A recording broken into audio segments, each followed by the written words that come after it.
E aí, pessoal, tô de volta aqui. Analisar mais uma partida hoje contra outro campeão mundial que eu tive a oportunidade de jogar. Dessa vez foi em 2016, esse ano, contra o Veselin Topalov, búlgaro. Ele foi campeão mundial em 2005. Ele ganhou o torneio que valia o título mundial, que foi na Argentina, em São Luís. Torneio muito forte. Ele largou com 6,5 em 7, se não me engano. Eram 14 rodadas. Primeira metade do torneio ele já chegou destruindo, assim. E ele é um jogador que está na elite faz uns 20 anos, pelo menos, né? Ele está desde os anos 90 entre os melhores do mundo. Desde a época do Kasparov, quando o Kasparov era campeão mundial, ele chegou como uma das promessas não tão conhecidas e se estabilizou. E desde o começo que ele jogava com o Kasparov, ele já tentava se impor, assim. Era um dos jogadores da nova geração que não tinha medo de ninguém, assim, né? E esse é o estilo dele, bem descompromissado, né? Muito, muito criativo, arrisca muito, né? Muitas vezes passa do limite de arriscar, né? Não gosta de empatar, vamos dizer assim. E foi muito legal jogar com ele, né? Porque além dele ter sido campeão mundial e, enfim, tá aí na elite tanto tempo, ele é um cara muito legal que eu não conhecia. Então ele analisou bastante as partidas que eu joguei com ele, né? Porque foi um torneio fechado. Eu joguei com ele 4 vezes um torneio fechado, né? Porque era o torneio de Blitz e o de Rápidas. Eu joguei 2 de Blitz, 2 de Rápidas com ele. E joguei no torneio aberto também, que teve logo em seguida depois do fechado. Foram 5 partidas, eu consegui empatar só essa, que fiquei bastante feliz. Realmente difícil jogar com o cara.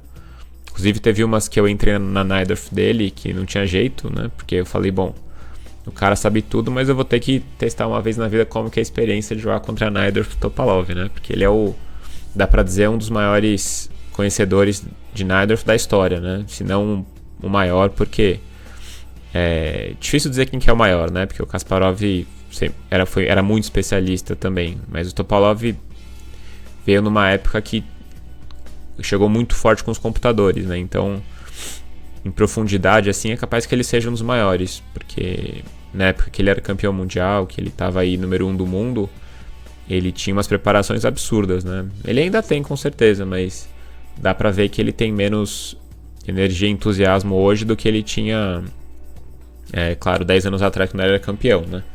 Hoje ele é considerado um dos veteranos aí do circuito, mas ainda assim hoje ele deve ser o número 10, 15 do mundo, mas acho que ano passado, ou se brincar até começo desse ano, em 2016, ele era número 2 do mundo, eu acho, né? Então varia muito isso. Ele é um cara muito de explosão, assim. Então ele pode ganhar de qualquer um, pegar uma fase boa aí e ganhar um torneio forte. É um cara que arrisca demais, né? E tem esse estilo de jogo perigoso, assim, que todo mundo tem algum tipo de receio. Todo mundo respeita muito ele, né? Mas é claro que para ser campeão mundial e número 1 do ranking, que nem ele foi nessa época, em 2005, 2006, tem que ser muito completo, né? Então não é só que ele sabe atacar, ele sabe sacrificar, ele é criativo, ele é um cara muito completo, né? Ele tem partidas boas de todas as maneiras. Então ele jogou essa posição que vocês estão vendo aqui, né? Que foi a abertura italiana. Até que igualzinho foi jogado contra o Carlsen, né? Então foi E4, E5, cavalo, cavalo, bispo C4, bispo C5.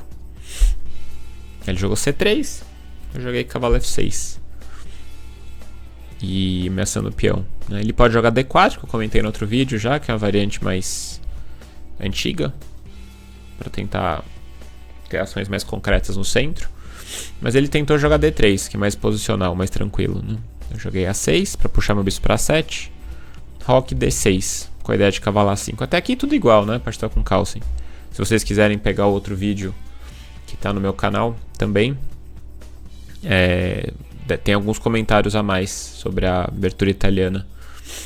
Então aqui estamos seguindo igualzinho, né? Eu joguei o H6, que eu gosto de jogar, para evitar bispo G5, torre 1, roque, cavalo D2, bispo A7. Até aqui continua idêntica a partida. Ele jogou cavalo F1 aqui, o Carlsen. Ele preferiu não jogar com H3, né? O Topalov jogou com H3. E aqui é um momento importante, assim, porque eu estava bem confiante de jogar essa variante com o Topalov. Não porque eu joguei com Carlsen só, mas porque eu estudei muito essa posição. E eu joguei muitas outras vezes também, né? Agora, jogar não quer dizer nada, porque às vezes você joga uma defesa siciliana, você joga alguma abertura qualquer na internet, vamos dizer, 5.000 vezes, não quer dizer nada se você não estuda depois, né? Então não adianta jogar só e achar que sabe alguma coisa. Então, muito antigamente, que eu comecei a jogar na internet, que eu estudava muito pouco, eu jogava e achava que sabia algumas coisas de abertura, porque eu sabia fazer uns truquezinhos, né? Jogar os mesmos planos e às vezes dá certo, porque na internet você joga contra jogadores de vários níveis diferentes. Só que você muito provavelmente não está sendo testado ao máximo. Então você pode estar fazendo muita besteira e às vezes você não sabe, porque ninguém está jogando tão bem com você, né? Além do nível na internet tender a ser um pouco pior, você está jogando partidas rápidas, né? De 1 minuto, de 3 minutos, né? Pior é isso, né? Jogar uma abertura num minuto e achar que tem alguma experiência, né? Porque às vezes você faz uns planinhos, só que é tudo muito superficial, né? Com partidas de 1 minuto, 3 minutos. Se a gente estiver falando de partidas de 10, 15 minutos é um pouco diferente. Mas mesmo assim, né? Às vezes mesmo partidas pensadas, não adianta só jogar a vida inteira e achar que sabe alguma coisa. É importante estudar sempre as partidas, né? Ver o que os jogadores bons jogam nessa posição, né? Tentar analisar de alguma maneira com alguém ou mesmo com um computador, para às vezes ter uma noção melhor dos planos, né? E isso sim que constrói uma experiência boa na posição. Não adianta só ter experiência jogando, né? Então essa posição eu tinha muita confiança porque eu tinha analisado bastante, né? E mesmo assim, o que eu consegui assim aproveitar foi alguma coisa e me deixou numa posição satisfatória. Então não vai ser o diferencial isso, né? É bom ter experiência, mas ela não vai decidir a partida a maioria das vezes.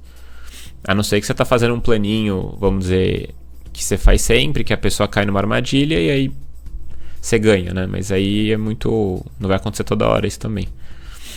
Então ele jogou H3 geralmente a ideia é evitar um cavalo G4 aqui.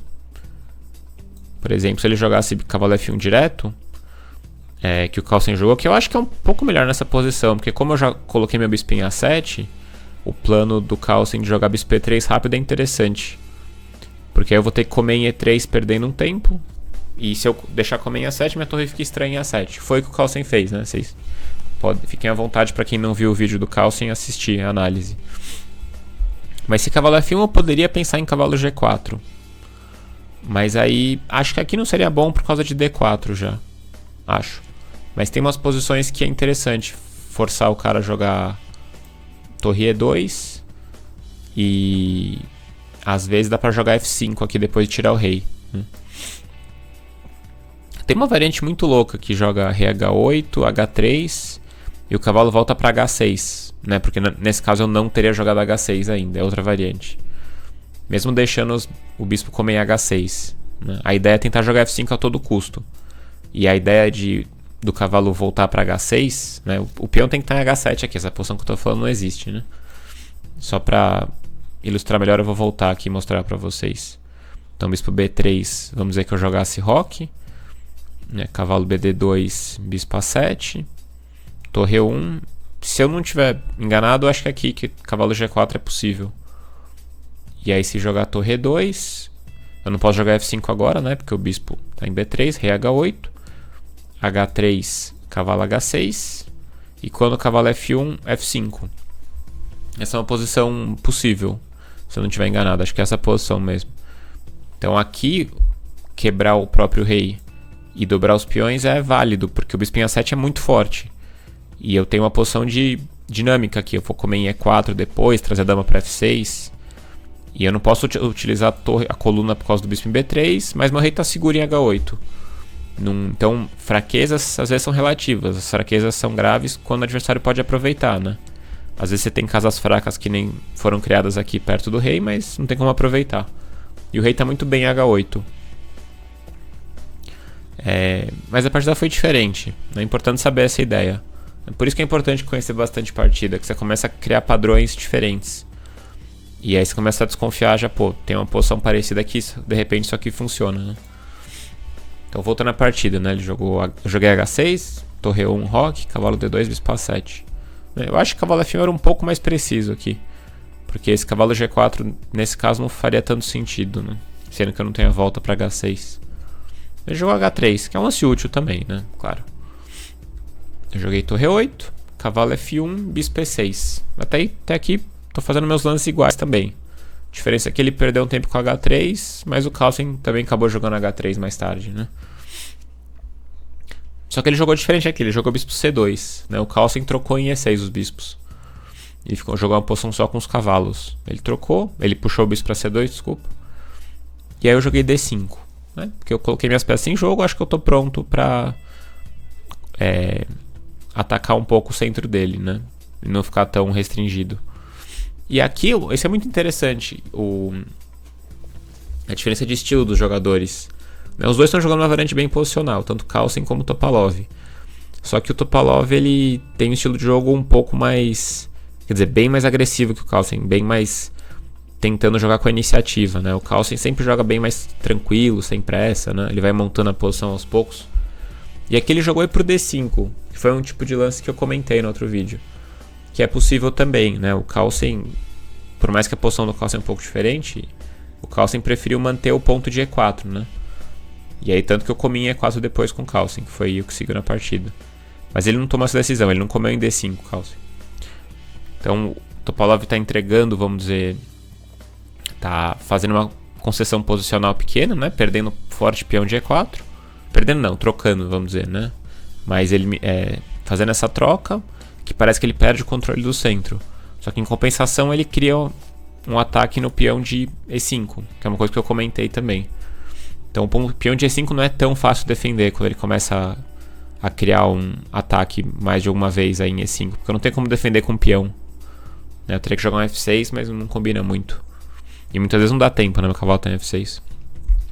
Mas muitas coisas que eu tô falando aqui eu já falei da outra vez, só pra reforçar mesmo. Então ele veio o cavalo G3, dama D7, bispo E3. E aqui que é um momento interessante, que durante a partida eu comi em E3 sem pensar, né? Eu senti que eu vou deixar ele jogar torre E3. Eu tô ajudando ele um pouco a atacar meu peão de E5, mas achei que fazia parte. Não tem outro lance, achei, né? Porque se eu deixar ele comer em A7 é pior ainda pra mim, né? Eu vou ter que colocar minha torre em A7. E aqui ele sugeriu um lance tão interessante. Eu lembro que eu tava com o Mareco, o Sandro Mareco, ele tava lá no torneio também, e ele tava conversando com a gente. Nessa hora o Topalov sugeriu bispo B6 aqui. E eu achei tão incrível assim, uma ideia tão criativa. Mesmo que não é um lance de ataque nem nada assim, né? Por isso que eu falei de criatividade, não quer dizer sempre ataque, não quer dizer sempre sacrifício, né? Quer dizer ideias diferentes do padrão.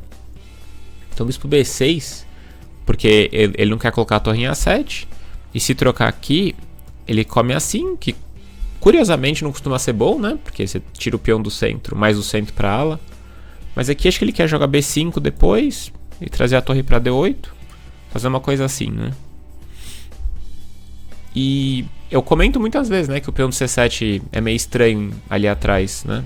O cavalo fica na frente. Aí dessa maneira dá pra andar um pouco com a estrutura. B5, pode jogar B4 talvez. Eu achei muito criativo, jamais pensaria nisso, né? O computador ele avalia como jogável, mas o computador não entende muito essas posições também, né? A estrutura, assim, quando a posição tá muito sem contato, sem trocas, assim, então não vale tanto a avaliação do computador aqui. Mas o fato dele ter mencionado eu achei interessante. Nunca vi alguém jogar esse lance. Já vi muitas partidas nessa abertura italiana, nunca vi alguém jogar bispo B6 aqui. Mas eu comi em E3 mesmo. Torre E3 e aí torre E7, para defender o meu peão de E5 quando ele atacar de novo, né? Dama E2, torre A E8. E ele jogou A3, né? Porque ele quer trazer a torre de A para E1, ele não quer nem se estressar com o bispo por A2. Tudo bem que se ele jogasse esse eu jamais comeria aqui, porque ele pode jogar B3, né? Prendendo meu bispo. Bispo A2 tipo Fischer, né? Mas aí B3 deve ser chato. Eu ainda tenho um cavalo A5, mas tá caindo o peão de E já. Não, bispo A2 não faz sentido, né? Mas ele jogou A3, acho que é um lance útil de qualquer maneira. Eu joguei G6 para controlar um pulo do cavalo dele de G3, né? Torre 1, rei G7. Ele ainda não pode comer, né? Não pode capturar o peão, porque aqui a matemática é traiçoeira, tá? Porque ele tem, ó, ele tem 1, 2, 3, 4 ataques em E5. Eu tenho só 3 defesas. O problema é que a peça mais forte dele tá no meio aqui da confusão, né? A peça mais forte dele tem que capturar por último, né? Porque se ele joga cavalo E5, eu como, troca em E5, troca, e agora ele realmente ganhou o peão, só que ele perdeu a dama, né? Por torre. Então, olhando aqui parece muito óbvio o que eu tô falando, mas a gente não pode se guiar só pelo número de ataques e defesas, né? Além dessa regra, né? Porque é uma regra que se ensina, né? É importante ensinar também que a peça de maior valor não pode ser trocada no meio do caminho, né? Porque senão não fez sentido. Só faz sentido isso se você for começar capturando sempre com a peça de menor valor e terminar capturando com a de maior valor por último, né? Que seria a dama em D1. Se ele tivesse com a dama em E1 e a torre em E2, aí seria possível, né? Então aqui eu joguei torre 8, ele jogou a dama D1. E aqui estou numa posição... não é tão simples. Assim, a posição está equilibrada, né? Mas lembrem disso, né? Igualdade não é a mesma coisa que empate. Que muito provavelmente a posição está igualada, mas tem jogo, né? Tem esse peão de E5 que tem que cuidar sempre. E eu não queria comer em F3, porque meu bispo dele vai ficar forte em B3 depois. Meu bispo tá bem em D5, né? E claro, se ele jogasse um lance tipo C4, que seria um crime, né? Porque entrega essa casa aqui pra sempre. Eu vou comer em F3, naturalmente, e instalar um cavalo em D4, né? Seria um crime dos grandes esse, né? Porque o peão, ele não volta. Importante lembrar disso. Então a casa de D, toda a vantagem posicional das brancas é que elas têm um bom controle do centro, né? C4 jogaria tudo por água abaixo. Então você vê que coisa engraçada, né? Às vezes um lance de peão inofensivo estraga toda a posição de uma vez. Então ele jamais jogaria C4 aqui. Ele jogou dama D1 para deixar as torres atacando o peão, acho. Eu joguei H5. Daí ele voltou. Foi um lance curioso. Porque assim, repara uma coisa, que eu joguei G6, rei G7 e tal, mas às vezes acabam os lances úteis, né? Numa posição. Aqui é meio raro, uma posição de meio jogo acontecer isso. Mas às vezes acontece. Então muitas vezes o cara fica esperando e espera você estragar a posição sozinho, né? É claro que eu posso mexer de rei aqui, fazer outras coisas. Mas é uma partida rápida também, né? Então não dá pra querer que ele jogue todos os melhores lances do computador sempre, né? Lances mais finos sempre. Ele achou que eu não tinha um lance fácil pra fazer. Então eu joguei dama D6. E aqui eu dei uma chancezinha, que eu percebi na hora que me deu um pouco de medo, mas ele não aproveitou. Aqui ele podia jogar um cavalo H4, assim. E ameaçar um duplo em F5, né? Que seria bastante desagradável. E se eu jogar um lance do tipo dama D8 voltando, né? Já que eu não tenho mais que defender E5, eu posso tirar a dama. Ele pode jogar cheque, interessante. Come, cheque. Se o rei subir muito, eu vou levar mate aqui, provavelmente, né? Imagino que... Não tô vendo como é que é o mate ainda, mas deve ter alguma coisa aqui bem desastrosa para as pretas. Não vai dar certo botar o rei em F5, né? Às vezes dá, né? Mas que parece muito arriscado. E no mínimo ele pode comer a torre em E7 primeiro e jogar a torre G3 e passar a dama também, né? Se por algum motivo a torre G3 não dá certo, ele pode comer em E7. Então só deixaria meu rei muito exposto, né? Então eu jogaria F8. Mas aí torre G3, que ameaça a dama E3, dama H6, mate. E aqui ele sacrificou uma peça, né? E esse era a cara dele esse sacrifício, né? Mas provavelmente ele não percebeu a ideia, senão ele teria jogado. E aqui eu tenho que jogar tipo um lance como torre 6. E quando ele atacar, eu puxo meu cavalo aqui, né? Tiro meu cavalo de F6 para defender com a torre. Cavalo D7, cavalo H7, não sei. Bem confuso isso. E é aquela coisa, né? Quando você joga contra o cara forte, você quer evitar isso. Então, se ele jogasse isso, eu não ia deixar ele jogar cavalo F5, né? Eu ia jogar bispo P6, provavelmente. Voltando. Controlando F5. E aí esse lance aqui era chato. E esse tipo de iniciativa, assim, quando dá na mão dele aqui, ele é destruidor mesmo. Então, ele provavelmente não percebeu que tinha um cavalo H4. Ameaçou torre para F6 agora. rei por F6, cavalo E4 duplo, ganha da dama. Se eu jogar bispo D5 de novo, aí, opa, duplo aqui, não pode esquecer do duplo sempre. O bispo acabou de ir pra E6 defender, né? Então torre F3 eu teria que jogar um lance tipo bispo C8, tendo que me defender de qualquer jeito aqui. E aí, por exemplo, o bispo B3, aumentando a pressão. Eu ainda me aguento, né? Mas meu cavalo de C6 já não tem muito pra onde sair, minhas torres estão meio presas. Se eu mexer esse cavalo, tô com medo de levar um monte de golpe aqui em G6, em F7, em H5, né? Cavalo por H5, por exemplo, torre G3, não sei. Sem muita análise aqui, uma coisa dessa deve ser muito assustador, né? Uma coisa assim, não sei. Não se esqueçam, vocês podem dar pausa a qualquer momento do vídeo para analisar com mais calma, tá? Eu tô passando aqui com bastante... Passando meio rápido, mas principalmente porque eu já vi essa partida várias vezes, tá? Pra mim, nada disso que eu tô mostrando é óbvio, tá, gente? Importante saber isso. Eu tô tentando passar minhas ideias humanas, assim, que eu tô pensando agora, que eu analisei antes, mas eu já vi essa partida muitas vezes. Já analisei ela bem. Então vocês fiquem à vontade para dar um pause no vídeo, para analisar no tabuleiro, pensar em outros lances. Eu gostei muito no vídeo do Carlsen que vocês deram sugestões aí nos comentários do vídeo do YouTube. Sugestões de lances que vocês pensaram, né? Então análise é isso, né? Você vê uma análise, vê alguma partida em algum livro, em algum lugar e tentar discordar, né? Ou pelo menos tentar entender melhor o que está acontecendo. Então ele tinha esse cavalo H4, né? E ele tem você pega as peças de Topalov, ele tem um magnetismo, assim, parece, para levar as peças para perto do rei do cara. Então, quando eu vi que ele podia vir em cavalo H4, eu já fiquei meio assim, né? Claro que eu não vi essas variantes todas, eu só senti que cavalo H4 me dava uma entortada, vamos dizer. Mas ele jogou cavalo E4 acho que pra minha alegria, né? Porque pelo menos deu uma acalmada. Eu tenho que comer em E4, né?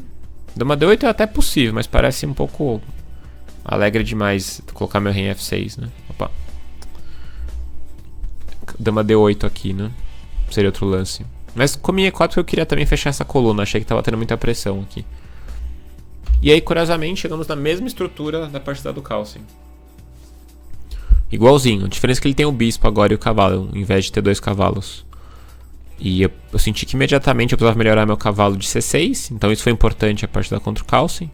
É uma coisa que eu, vamos dizer, já tinha estudado, mas na partida com o Carlsen eu senti muito isso, né? Então fica gravado as coisas quando você analisa bem uma partida, né? Por isso que faz diferença você ver uma partida de qualquer jeito e analisar ela com calma mesmo. Eu joguei torre D7, B4, né, que como o Carlsen fez, expandir ela da dama pode ser incômodo. Dama E7 e cavalo D8. Finalmente eu consegui tirar meu cavalo daí. E eu vou querer jogar com C6 e colocar meu cavalo em E6 um dia. Foi a única casa decente que eu achei pro meu cavalo, né? E depois colocar minha outra torre em D8. A questão é se ele consegue aproveitar isso em tempo, né? Ele podia jogar A4 aqui, que era parecido com a partida. Mas A4, A5, né? Tentar fixar ali esses peões aqui, que nem eu comentei também na outra vez. Jogar um A5 poderia ser incômodo. Mas a posição preta é sólida também. Ele jogou dama A2. Sei de olho na diagonal. Eu joguei cavalo H7, que era um lance que eu achava importante. Pra jogar cavalo G5 de repente em algum momento. Ou até jogar F6, né? Ou trazer o cavalo para F8 de repente. Achei que o cavalo em F6 tinha que dar uma melhorada nele também. A4, C6. É importante eu colocar os peões na casa branca para limitar um pouco o bispo dele também. Né? Se eu colocar assim nas casas pretas, eu posso deixar fraqueza nas casas brancas aqui. Então, cavalo D2. Eu tô ameaçando o cavalo G5 em algum momento, eu acho. Que é uma ideia. Cavalo D2, eu joguei cavalo E6. E aqui, acho que o pior tá passando. Na verdade, não teve nenhum pior. Acho que a única chance clara que ele teve foi o cavalo H4, que era bem interessante. E agora o cavalo E6, eu tô querendo entrar em F4, né? Jogar um H4, que nem eu queria jogar com Carlsen em alguns momentos. Isso aqui pode ser incômodo, né? Depois meu outro cavalo chega em G5, né? Aí quem vai dar mate sou eu. Mas ele comeu em E6, trocou tudo. E cavalo B3. Ele ainda tá tentando uma pequena vantagem, porque ele tem uma entrada em C5 aqui. E ele pode tentar fazer isso que ele acabou fazendo mais tarde. E minha coluna de D eu não tô fazendo nada especial nela, né? Eu joguei torre E7 pra lidar com cavalo C5, né? Pra eu poder ter torre D8. E se ele pudesse entrar na coluna agora, direto, assim, com as duas torres, eu poderia estar um pouco pior, né? Só que ele não tem tempo, né? Ele tem que jogar torre D3 trocando. Mas aí eu troco o cavalo dele e volta lá pra D3, né? Já dá uma aliviada pra mim. E se ele tentar romper com B5 aqui, vai trocar muito peão, né? Então ele tem que tentar fixar com A5, fixar o peão de B7, né? Acho que ele jogou muito bem aqui, só depois ele perdeu uma chancezinha pequena. Torre D3, troquei, cavalo F8, rei F1. E curiosamente não está totalmente igual a posição. Essa casa de C5 pode dar algum probleminha, porque vamos dizer que eu jogue B6... Ele tem a opção tanto de... É que A5 não seria bom, mas vamos dizer que ele joga torre 1, ele tá ameaçando A5 aqui, né? E se eu tiver que mexer o peão de A5, não sei se vai ter algum problema. Posso ter algum problema aqui, mesmo com o material bem equilibrado. Então jamais menosprezar as posições, achar que empatou. Então a diferença é muito grande entre igualdade e empate, tá? Lembrem disso. E ninguém é melhor que o Carlsen pra mostrar isso pra todo mundo. Então vamos dizer, essa época de partidas aí... a gente tá aprendendo muito, principalmente com o Carlsen, que não tem empate, né? Assim, empate tem que ser lutado até o fim. E o Topalov aqui ia me impressionar bastante. É que ele me deu uma chance que eu acabei conseguindo escapar. Escapar não, né? Consegui aliviar, vamos dizer, essa ligeira vantagem dele. Mas... jogar sempre com muita seriedade as posições inferiores, que a partida não acaba assim antes. Não existe isso, né? Eu queria levar meu cavalo para E6, né? Mas tá caindo o peão de E5 agora, né? Cavalo D7 eu pensei que controla, mas é muito passivo, né? Daí ele joga A5, e aí, o que eu faço? Ele vai jogar torre B1, trazer o rei para E3, jogar um G3, F4, né? Fazer uma coisa assim. Rei, né? A torre pode ficar aqui atrás, não sei. Rei, começar a avançar aqui. E eu tô passivo aqui, né? O cavalo em D7, a torre tá meio estranha também. Então a estrutura dele, você viu que tá um pouco melhor que a minha, né? Então ainda tinha que tomar alguns cuidados. Eu joguei rei F6. Ele jogou H4. Pra não deixar eu fazer a mesma coisa ali. Eu podia ter jogado H4, não sei se era bom. Talvez fosse melhor. É que eu queria trazer meu cavalo rápido. Talvez H4 aqui era um lance possível pra mim, não sei. Rei F6, H4, cavalo E6, G3 e torre C7. Aí eu falei, bom, se eu conseguir jogar C5, tô bem, né? O problema é que ele jogou torre B1, que é fino. Daí se eu jogar C5, né, se ele trocar tudo... na verdade tem um perigo dele trocar tudo também. Mas mesmo o B5 já me incomodava bastante. Porque agora ele tá tentando comer em A6 e entrar com a torre. Se eu fechar, eu posso levar um B6 aqui, torre B5. Que tem cara de ser bem chato. E o rei dele tá chegando em E2, qualquer coisa, né? E se eu jogar C4, ele tem esse pulo aqui, que é extremamente incômodo, né? Começando duplo aqui e um peão de A6. No mínimo ele vai ganhar um peão aqui já. No mínimo. Então muita calma. E6, C5, mas ele evitou, né? Então vamos olhar sempre os lances dos adversários também, né? Porque se ele tentasse comer o peão... Ele tem essa opção também, na verdade, tá? É que eu não sei se é melhor. Ele pode fazer isso também, pensando bem, seria mais simples até. Vamos dizer, cheque. E aí rei E7, né? Se eu comer aqui não é bom, né? Porque se ele comer ali, eu capturo em A4 e depois eu capturo em C3. Inclusive estou bem melhor de pretas aí. Mas ele pode trocar e cheque, comer um peão, né? Ainda assim eu acho a outra posição mais chata com B5. Aqui acho que as pretas têm muito boas chances de empatar. Mas é claro, vai sofrer já com peão a menos. Mas aqui B5 é muito incômodo. Muito mesmo. Então eu não posso jogar C5. Eu joguei torre D7, rei E2. E aí eu tô na pior situação do planeta, né? Que eu tô jogando contra um cara muito forte e tendo que esperar. E eu não achei um jeito de simplificar assim. Qualquer avanço que eu fizer aqui envolve seus perigos, né?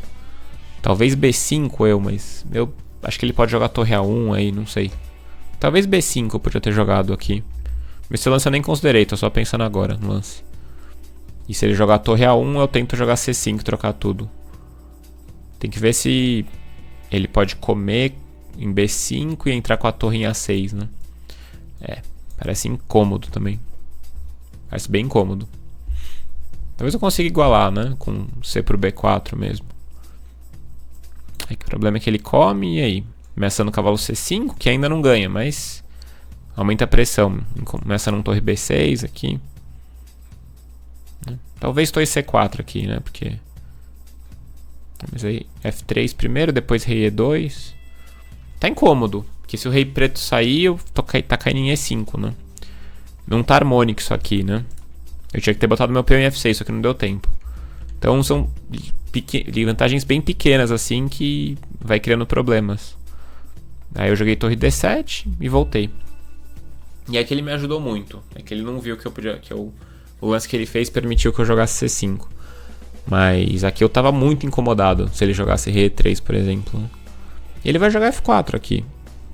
E preparar. Claro que F4 me ajuda no sentido que o peão de E5 não é mais um problema, mas ele pode começar a expandir os peões. E ele pode preparar o avanço na ala da dama, que realmente não tá fácil ele jogar B5. Não é nada sério, eu acho, mas é incômodo. E ele pode preparar na hora que ele quiser. Ele pode jogar F3, G4, acho que não seria bom. Ele tem que jogar F4, eu acho mesmo, e comer de peão. Tentar juntar um centro ali. Mas é que eu não tô vendo como é que continua esse avanço. Vamos dizer que torre D7, F4, come em F4, né? E aí continua esperando. Mas sempre tem uns lances, tipo torre F1 ameaçando F5, né? Até F5 direto acho que não, mas talvez esse. Né? Sempre tem alguma dificuldade aí. E se o cavalo sai, né? Pra não ter F5, aí pode vir A5, instalar o cavalo aqui e vai. Agora a estrutura já tá desequilibrada, né? Porque passou os peões centrais aí. Bota um cavalo em C5, traz o rei pra D4, vai melhorando aos poucos. Mas ele aqui fez uma imprecisão, ele jogou A5, que é duvidoso, né? Porque posicionalmente é bom esse lance, né? Fixa o peão de B7. Só que agora eu jogo C5 e ele não tem mais o B5, né? Ele até tem, que foi o que ele fez, mas aí eu consigo igualar. Se ele comer em C5, eu como. E se ele trocar, por exemplo, cheque, eu tenho um rei. Na verdade, na outra linha eu falei errado, né? A melhor tirada era rei G7 antes. Eu coloquei rei E7 que perde o peão com cheque, né? Agora que eu percebi. Na outra posição eu tinha uma melhora de qualquer jeito para as brancas, eu acho. Mas aqui se der cheque primeiro, aí rei G7, né? Aqui tá tranquilo para as pretas. Inclusive na outra, acho que rei G7 de novo, acho que as pretas não teriam problema, né? Ali atrás que eu falei, né? No lance 38, depois se vocês quiserem olhar, a análise da partida vai estar na descrição, tá? O arquivo, a partida inteira para vocês pegarem, visualizarem na internet, no navegador, e vocês podem baixar em PGN também, que é uma funcionalidade que o Chessbase tem. Mas aqui ele tentou B5, né, que era a ideia dele, só que agora eu jogo C4. E quando ele vem com cavalo B4, agora eu tenho torre C5. E esse que é o lance que faz a diferença agora. Porque eu tô atacando o peão de A5. Senão eu não teria esse golpe, né? Se o peão tivesse em A4, eu não teria esse mesmo contragolpe, né? Então vamos voltar na posição ali que eu tô falando, né? Aliás, desculpa, não é essa, é C5, né? B5, C4, torre B4. Essa posição que eu falei lá atrás, né? Se torre C5 agora, tem várias opções, né? Como em A6 acho que nem é tão bom, na verdade, porque tem um torre A5 depois, parece que recupera o peão, se eu não estiver enganado. Mesmo assim, pode ter alguma coisa. Mas aqui eu tô com medo de tipo um cavalo D5 cheque, rei G7. E aqui não precisa fazer nada, né? Posso avançar o peão, posso até comer. Acho que comer em A6 mesmo, e torre B6 talvez, não sei, torre B7. Né? Ainda tem umas defesas pro preto, mas aqui parece incômodo. Muito mais incômodo do que na partida, né? Na partida, olha a diferença, né? Seguiu assim, né? Cavalo B4, isso aqui é a análise que eu tô mostrando. Na partida foi assim, cavalo B4 aqui, e aí torre C5. De novo um peão fez toda a diferença. Porque esse cavalo D5 agora é rei G7. E se comer em A6 eu já tô capturando em A5. Aí se ele tiver que jogar torre A1 eu já peguei a iniciativa no final. Eu posso jogar F5 agora. Mas ele, claro que não ia fazer isso. Não ia ficar numa posição passiva. Daí, então o A5 fez toda a diferença, porque agora ele permite que eu jogue C5. Então é sempre importante isso. Quando o cara tem um lance libertador assim, você tem que controlar ele. E aí ele deu uma desconcentrada e esqueceu, porque o A5 é um lance bem natural, né? Um lance bem humano. Mas aí eu consigo jogar C5. E aí ele jogou B5, C4, cavalo B4, torre C5. Ele comeu em A6, come em A6, cavalo A6, torre por A5 e ele ofereceu empate. Porque aqui já tinha ido embora toda a vantagem dele, né? A vantagem de estrutura que ele tinha, porque liquidaram os peões. Meu peão de C4 é um pouco fraco, mas eu vou ter cavalo C5 agora, torre A3. Né? Torre A3 não vai ser tão sério porque ele tem um cavalo D5 sempre que defende o peão. Mas eu vou jogar cavalo C5, ele vai jogar rei E3 e não tem nada para os dois. Eu dei uma ativada, mas meus peões estão um pouco fracos também, então vai acabar igualando de qualquer jeito. Então foi uma partida legal, né? Muito parecida com a partida do Caos, tem estrutura. Né? Mesmo assim, bem parecida, mas xadrez é assim, né? Tudo muito parecido e muito diferente ao mesmo tempo, porque mudaram alguns lances e mudou totalmente o caráter da posição, né? Eram outras peças, né? Entrou no final totalmente diferente, né? Na outra nem trocou as damas com o Carlsen até o fim. Mas é isso. Espero que vocês tenham gostado da análise, né? A análise dos lances, que vocês podem baixar em PGN e ver no navegador para analisarem com calma. Tá na descrição do vídeo, embaixo do vídeo, não esqueçam. E o canal agora tá com endereço novo. Não sei se vocês repararam aí, que é youtube.com/gmcricor. Então é facinho de achar, de lembrar. E tem a minha fanpage que eu coloquei aí também, que é a fanpage lá do Facebook, que geralmente eu coloco fotos de torneios e algumas novidades quando eu for jogar algum torneio, que no momento não está acontecendo. É isso, não esqueçam de seguir o canal aí se estiver gostando. Tô colocando aí entre análises e tô às vezes jogando umas partidas de 1 minuto, né? E gravando, o que é bem viciante. Eu não devia ter começado a fazer isso, porque agora eu não consigo parar mais. Mas é divertido, pelo menos. Então valeu, pessoal. Até a próxima. Obrigado aí. Valeu.